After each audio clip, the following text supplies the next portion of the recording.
back to the Discussions with David. Right now I'm here in Ashville, North Carolina at the OneAccord conference, and here I have a chance to represent Sustainable Medical Missions here for the second year. Last year we had a chance to share some of the amazing stories of what God has been doing, but it's a great privilege to be here to represent all the amazing things each one of you have been doing. As we're here this year, we have a chance to share with a lot of other huge NGOs that were here. We have those from World Vision, from Compassion, from Catholic Charities, from many others, water missions. And each one of them has a chance to hear some amazing things that God's been doing through the work that so many of our partners have been doing internationally. While there's many great parts of it, there's really two things that have stood out to those that are here, that are hearing the story. Number one is really the local ownership and really restoration of identity of those people that are engaged with this ministry.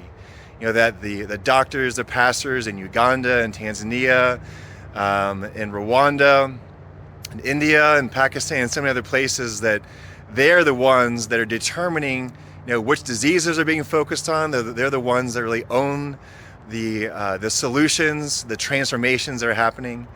And it's amazing to hear just how God has been moving, and they're so inspired by each one of you. Thank you so much for the privilege of representing you and sharing your stories.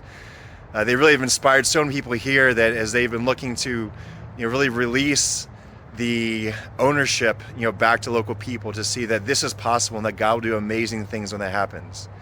Really, the second thing that they really have been impressed by is how each one of you has really represented the ways in which the gospel is being shared.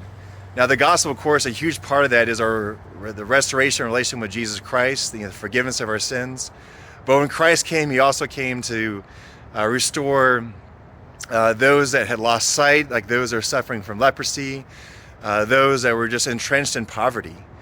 And as each one of you have gone in your communities, you have certainly shared the amazing good news of Christ, but have also demonstrated that in very tangible ways and really shown the true gospel.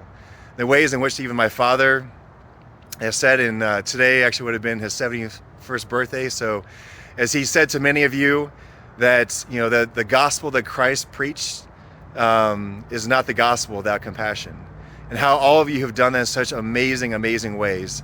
It's been a great privilege to be here to represent the amazing things that you are doing, the almost nearly 4 million lives that you've impacted in deep and powerful ways. Thank each one of you for the amazing work you've done. Thank you those that are supporting this ministry, and thank you, and God bless you.